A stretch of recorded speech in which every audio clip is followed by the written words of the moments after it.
시청자 여러분 안녕하셨습니까? 장군의 소리 김형철입니다. 오늘 장군의 초대석에는 김병관 예비역 대장님 모셨습니다. 김병님 나와주셔서 감사합니다. 예, 반갑습니다. 김 장군님과 저는 현역 시절에 함께 근무한 기억이 있습니다. 김 장군님께서 한미연합사 부사령관 겸 지상구성군 사령관을 하실 때 저는 작전계획처장으로 이렇게 모시면서 많은 지도를 받았습니다. 김 장군님을 간략히 소개해드리면 육군대학에서 전술 담임교관 그리고 교수부장을 역임하셨고 합참에서 중기기획도 담당하셨죠. 특히 우리 군인 중에 현역 예비역을 다 통틀어서 손자병법에 가장 많은 경험과 또 연구를 하신 걸로 알고 있고요. 그런 손자병법을 바탕으로 사단장, 군단장 또 지구사 지상구성군 사령관을 하시면서 한국 환경에 맞는 작전 계획을 개발하고 또 적용을 하셔서 많은 성과를 내신 걸로 알고 있습니다. 그 많은 성과 중에 한두 가지를 좀 소개해 주시면 감사하겠습니다. 예, 손자병법으로 인해서 겪었던 영광과 대만족은 한두 번이 아닙니다. 예. 그래서 손자병법을 공부한 지도 50년이 넘었으니까 모든 분야, 전쟁뿐만 아니라 일상생활에도 많이 쓰였는데 제일 기억이 남은 역시 큰 부대들을 지휘할 때였죠.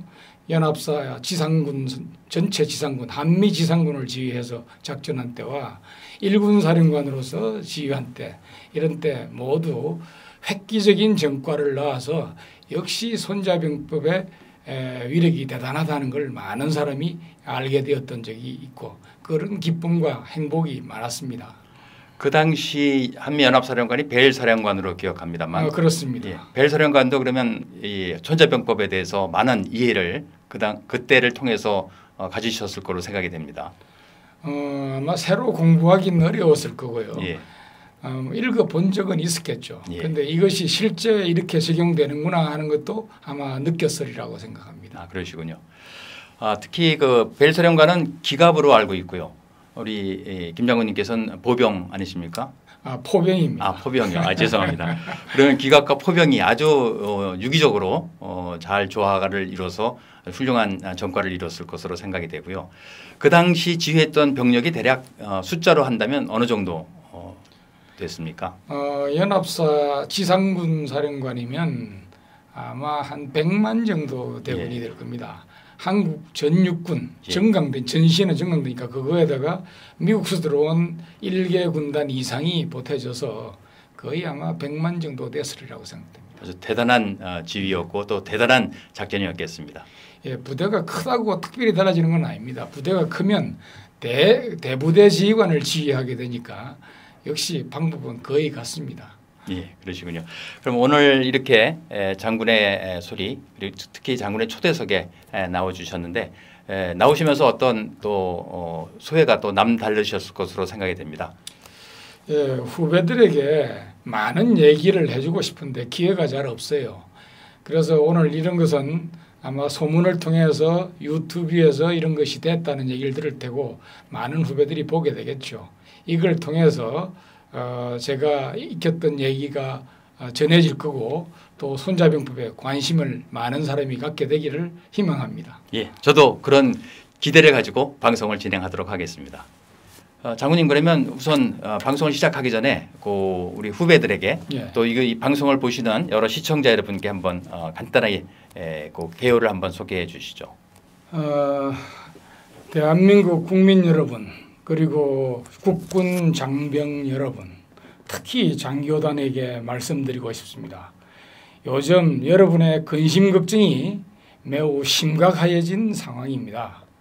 정치, 외교, 경제 분야뿐만 아니라 군사 안보까지도 위태로운 염려가 많이 생기고 있는 상황입니다.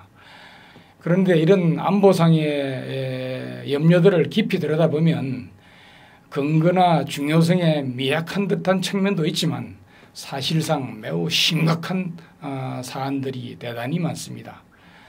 저는 이런 점에서 요즘 이 안보를 맡아갈 후배들에게 뭔가 얘기를 해주고 싶은데 오늘 참 잘 되었다고 생각합니다. 예, 알겠습니다. 그러면 오늘 이제 말씀을 쭉 전개를 해나갈 텐데 가장 중요한 것은 우선 우리 한반도 이제 안보 상황이고요. 그 중에서도 우리 대부대를 지휘하셨던 경험을 바탕으로 북한의 도발에 대해서 초전 대응을 함에 있어서 여러 가지 고려사항이 있을 텐데 그 점을 먼저 한번 말씀해 주시기 바랍니다.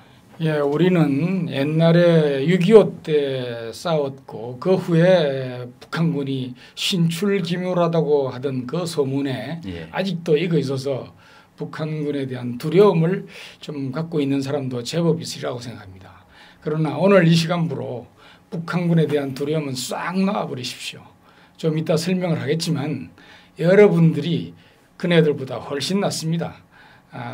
여러분들이 두려움에 빠져서 지리멸렬하지 않는 한, 원칙을 지키면서 배운 대로 하는 한 그들은 여러분들을 어쩌지 못할 것이다 하는 자신감을 가지고 배운 대로 잘 그 지형에 맞게 적용하겠다, 상황에 맞게 적용하겠다는 각오를 가지시면 여러분들 앞에 위험은 없을 겁니다. 예, 아주 모든 말씀인데 아주 마음이 든든하고요. 특히 이제 북한이나 우리 군이나 전쟁을 치른 지가 벌써 한 60년 이상 됐기 때문에 전쟁을 실전을 겪은 그런 장병들은 거의 없다고 봅니다. 그래서 그런 마음가짐, 우리가 배운 대로 싸우면 이길 수 있다는 그런 마음가짐이 가장 중요할 것 같습니다. 그렇다면 우선 북한군의 능력부터 한번 말씀해 주시죠. 북한군 군대 숫자는 120만이니까 대단합니다. 그런데 그들이 120만이라고 하는 것은 우리로 치면 우리 인구 5천만의 그 비율을 치면 우리는 250만 군대를 갖고 있는 것만큼의 비중을 북한은 가지고 있습니다. 우리가 60만 유지하는데도 엄청난 예산이 들어가서 힘들고 또 그러면서도 예산 모자라다고 아우성인데 우리의 2배나 되는 250만이 되는 군대, 근데 인구 비율로 따지면 120만이지만 그것을 먹여 살리고 훈련시키는 것은 그들 능력을 벗어나기 때문에 사실은 일상적인 먹거리와 땔감 그다음에 작업을 해내는 이런 일들에 대부분이 쏟아지고 전술이나 정비 장비 개선은 아주 거의 최저 수준에 되고 있습니다. 그래서 좀 이따가 전술적인 면까지도 얘기를 하겠지만 숫자가 많다고 겁낼 것은 없다. 저들은 그 120만이나 되는 젊은이들을 직업도 없이 고향에 놔둘 수가 없어서 끌어안고 있다. 끌어안고 있는 병력들을 통해서 군대나 사회에서 필요한 작업들을 하는데 많이 동원을 하고 있고 또 치안을 젊은이들을 장악하고 있다는 이런 의미에서 갖고 있는 게 큰 수입니다. 그래서 너무 걱정 마시고 여러분 배운 대로 하면 염려 없다라는 자신감을 갖길 바랍니다. 예, 제 기억으로도 북한군은 이제 동계에 한 3개월, 4개월 동계 훈련을 하지만 하계에는 아예 영농 작업으로 한 3개월 정도를 이렇게 농사도 짓고 다음 겨울을 위해서 이제 땔감도 마련한다든지 그런 것을 하는 것으로 기억이 지금 나고 있습니다. 그런 측면에서 북한군이 많이 이제 덩치고 규모는 크지만 아마 여러 가지로 취약하고 또 물자 장비 면에서도 부족할 거라고 생각하는데 좀 구체적인 수치나 자료를 가지고 한번 말씀을 해 주시죠.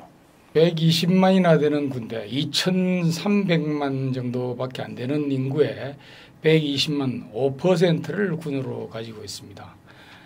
그러다 보니까 능력 밖의 규모를 가지고 있고요. 그리고 먹는 것과 땔감을 다 못 해주니까 그거 하는데 바쁘고 또 북한이 사회 도로공사라든지 또는 이런 가지 토목공사를 할 때도 장비가 없이 해내야 되니까 장병들을 동원합니다. 그래서 여름에도 그런 작업이 주로 이루어지고 또 훈련을 시키려면 사격하면 실탄이 있어야 되고 기동훈련을 하면 걸어야 되니까 식량을 많이 줘야 되고 차량에 연료를 줘야 되는데 그 부담이 매우 큰 부담입니다. 옛날 한 10년 전 자료에서 봐도 그들은 총기 수입할 그 기름이 모자라고 또 수입포가 없어서 거의 총구 손질을 못하거나 어쩌다 한 번 정도 하는 정도밖에 안 된다고 해요. 또 총구를 많이 사용하면 총구 확장이 돼서 사격이 제대로 지금 원하는 대로 나가질 않는데 이런 등등을 하면 총까지도 명중도가 훨씬 떨어지는 이런 상황입니다. 그러니 관심이 공사와 유지에 있는데 전술훈련의 능력을 높이는데 누가 그 시간을 할당하는 데 중점을 두겠습니까? 높은 지휘관부터가 주어진 어떤 목표를 달성하는 데 급급하지 그게 주어진 목표가 아닌 군사훈련에 중점을 둘 수 없다. 그래서 두지 않고 있다.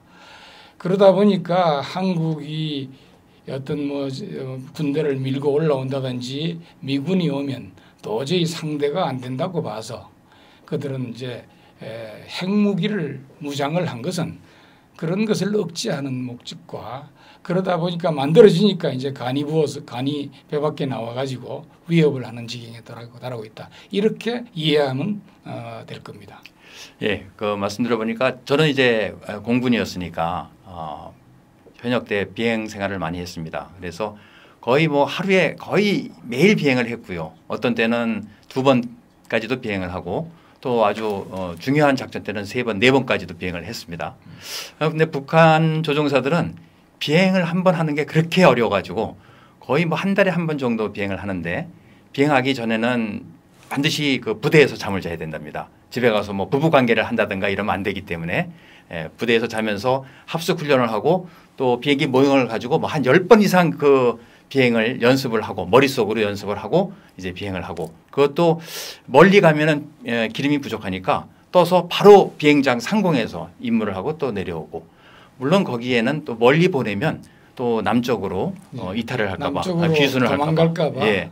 그래서 연료도 아주 최소한으로 주기 때문에 아주 그런 어려움은 있고 실제 비행을 통한 기량 향상보다는 지상에서 연구를 통하고 또 서로 토론을 하면서 또 하는 것 같습니다. 그런 예. 재미있는 얘기 하나 해줄까요? 예, 해군의 경우 배가 작전을 하고 들어오면 바다 섬에 바다 높이 해면 수준으로 뚫은 터널이 있어요. 거기다 배를 집어넣는데 그 속에는 습기가 차서 녹이 슬기 쉽습니다. 그래서 중요한 장비는 배에 있는 중요한 장비는 전부 떼다가 예. 창고에 넣어놨다가 다시 출동할 때 가서 다시 결합해가지고 나간다고 합니다. 뭐 그 정도예요. 공군도 기름이 모자라고 정비도 안 되고 또 도망가는 게 겁이 나서 뭐 극히 형식적으로 하고 있다고 보죠. 예. 그러니 전투부대라고 보긴 어렵고 그들의 목적이 필요해서 하고 있고 또 한국을 겁주는데 중요한 역할을 하겠죠. 이만큼이나 큰 군대를 갖고 있다. 예, 그런 것으로 보면 되겠습니다.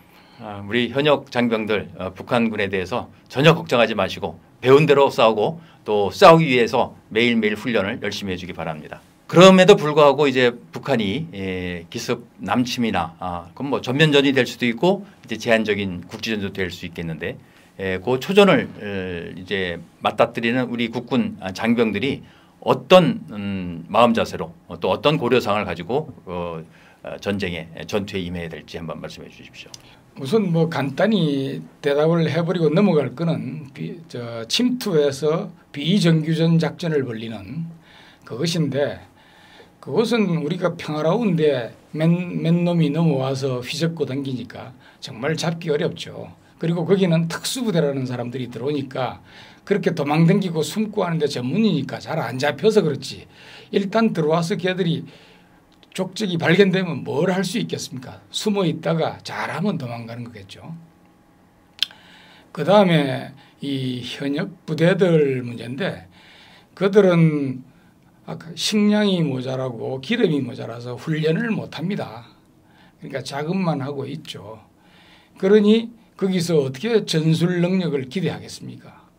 다음에 장교들의 진급도 충성도 땅에 대한 충성도 상급 지휘관에 대한 충성도가 위주로 되니까 누가 전술 공부 열심히 하고 훈련해서 성과 내는데 관심을 갖겠습니까?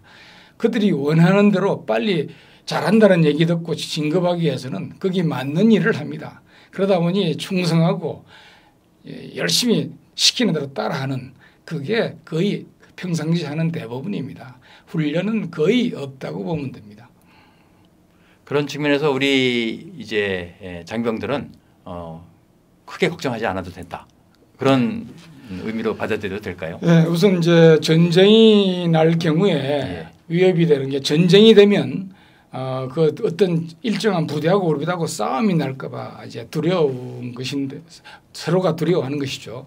전쟁이 나면 누구나 두려움 속에 처음엔 빠집니다. 좀 싸워보고 나면 그 다음에는 자신감을 갖기도 하고 더 두려움을 갖기도 하는데 그런데 북한군의 경우는 우리 어느 일정 전선을 돌파할 능력이 없습니다.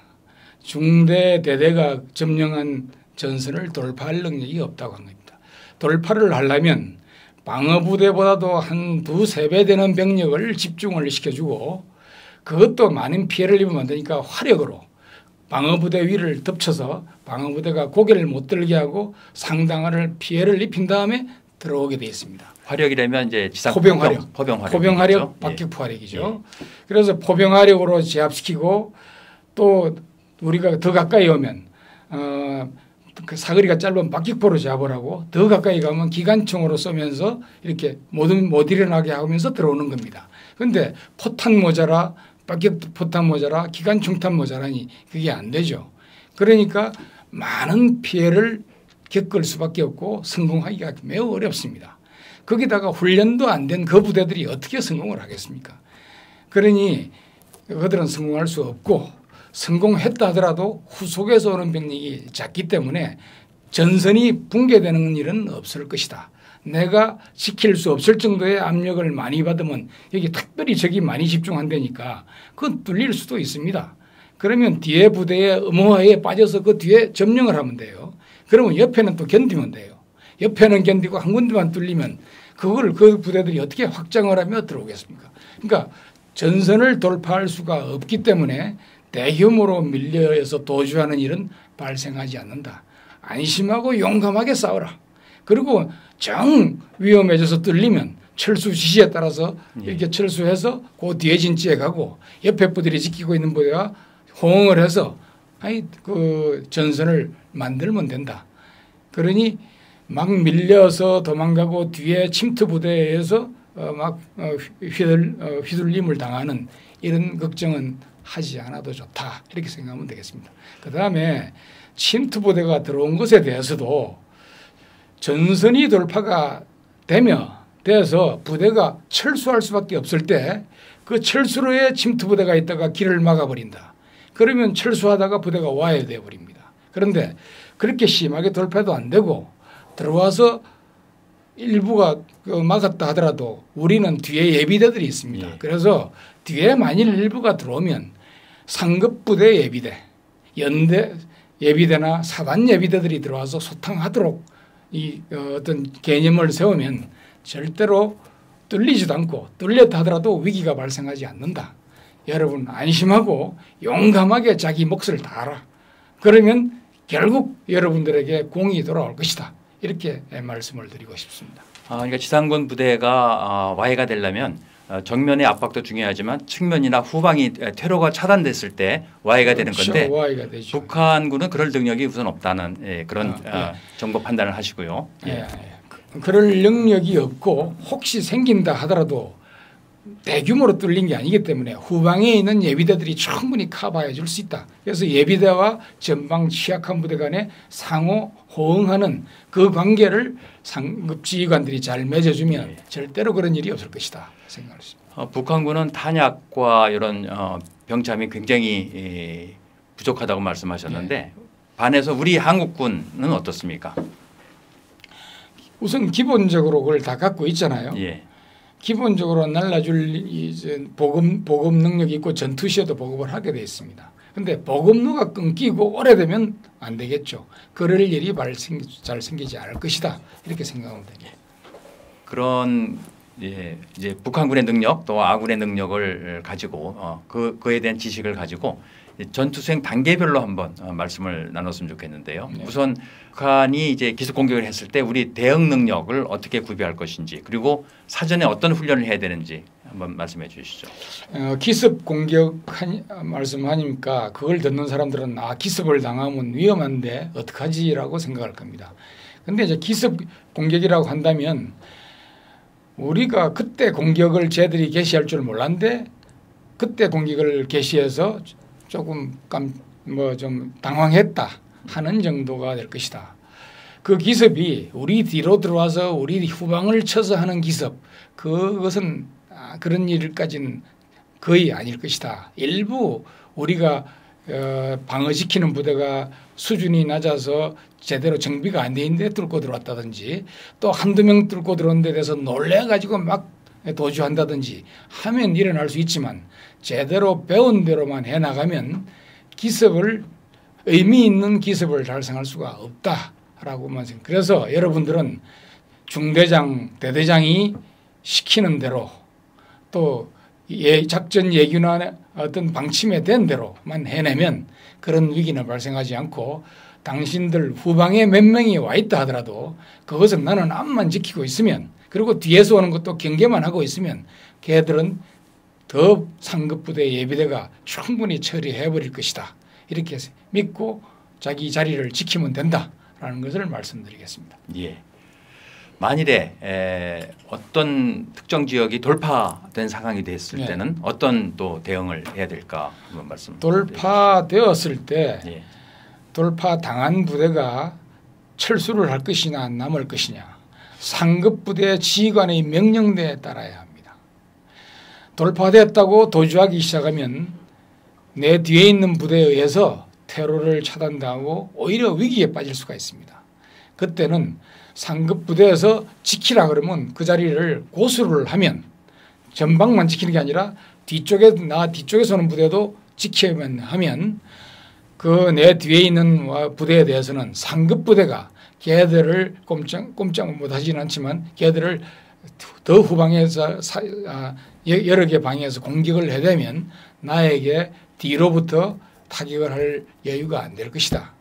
이것은 그 돌파당한 그 부대도 그렇게 해야 되지만 그 부대를 지휘하는 상급부대장이 조치를 잘해줘서 그것이 위험에 빠져서 와해되지 않도록 하는 이 두 가지 상하가 조화를 이루도록 되어야 된다. 이렇게 생각을 합니다. 그럼에도 불구하고 예상치 못한 적 부대의 기습을 받을 수도 있겠죠. 그거야말로 이제 기습일 텐데 그럴 때는 어떤 대응으로 우리 아군의 피해를 최소화해야 될까요? 그때는 사주 방위를 하면서 지킬 수밖에 없습니다. 그리고 지키는 부대는 호에 숨어서 싸우고 공격을 들어오는 부대는 서서 달려와야 되기 때문에 공격자가 훨씬 불리합니다. 전에 무슨 영화를 봤는데 고지에 점령하고 있는 적을 공격을 합니다. 되질 않습니다. 공격에 나가지질 않아요.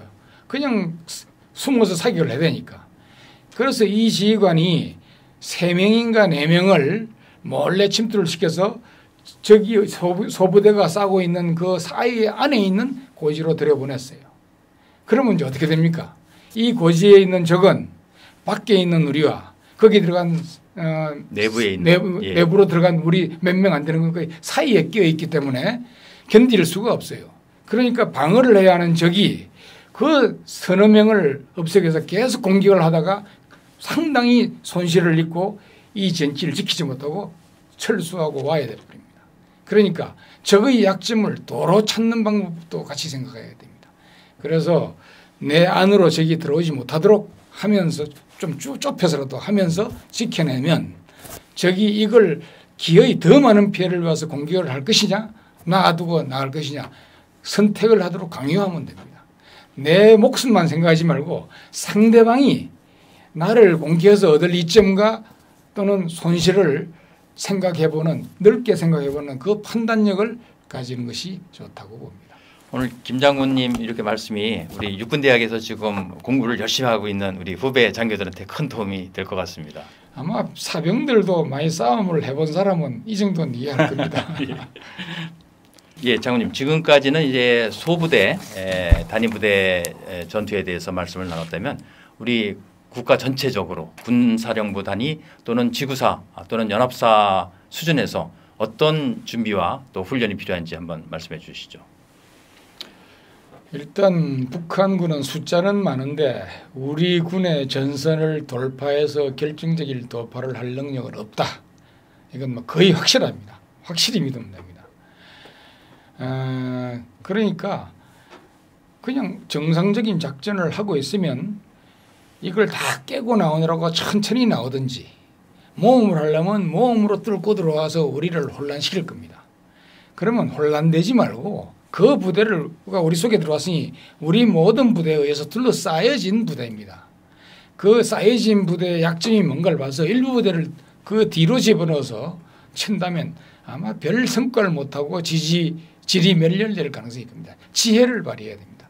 나만 겁내지 말고 그 들어온 그 부대에는 입장이 어떻게 되어 있는가라는 걸 생각합니다. 그러면 앞에 일부 부대가 남아있으니까 적 주력이 나오지는 못합니다. 일부 복귀하면 못 들어옵니다. 그래서 그 남아있는 부대와 그 부대 뒤에 있고 그다음에 우리 대부대 예비와 사이에 있는 그 부대를 쉽게 처리할 수 있잖아요. 그렇게 지혜를 발휘해야 됩니다. 그 부분은 이따가 지도를 통해서 한번 쉽게 한번 설명해 주시고요. 그렇지만 6.25 때처럼 아주 이 전면에 걸쳐서 전면전을 할 경우 그것이 이제 가장 우려되는 사항인데 전면전에 대해서 우리 한미연합사령부는 항상 준비를 하고 있지만 실제로 그런 상황이 왔을 때 또 우리 전 큰 부대 지휘관들에게 당부 말씀 한번 해주시죠. 북한군이 우리 전선을 돌파하려면 훨씬 병력 수는 됐고요. 장비도 좋고 많은 탄약과 이걸 가지고 있어야 되고 수많은 포탄을 그 진지에 쏴서 꼼짝 못하게 할 수 있어야 큰 돌파가 이루어집니다. 북한은 그 능력은 없습니다. 그러니 이제는 그런 걱정을 할 필요가 없다고 보고요. 항상 적의 숫자에 정확하게 판단을 하면 됩니다.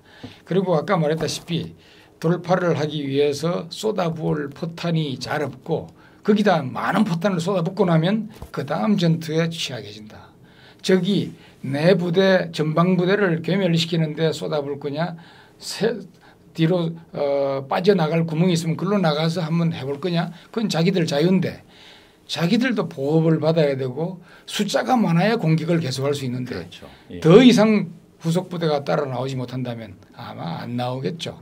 잠깐 나왔다고도 더 이상 모험을 하진 못할 겁니다. 그래서 남아있는 부대가 무너져 버리면 계속 나옵니다. 무너지지 말고 지키고 있으면 더 이상 나오지 못하고 예비대가 쌩쌩하고 많은 탄약과 또 항공 지원까지 받을 수 있는 우리 부대가 또 우리 사이에 들어와 있는 부대를 경멸해 나가면 훨씬 빨리 경멸시킬 수 있다고 봅니다. 그렇게 상하가 연결된 가운데 같이 풀어나가자는 생각으로 서로 이해하면서 연결해 나가면 된다고 봅니다.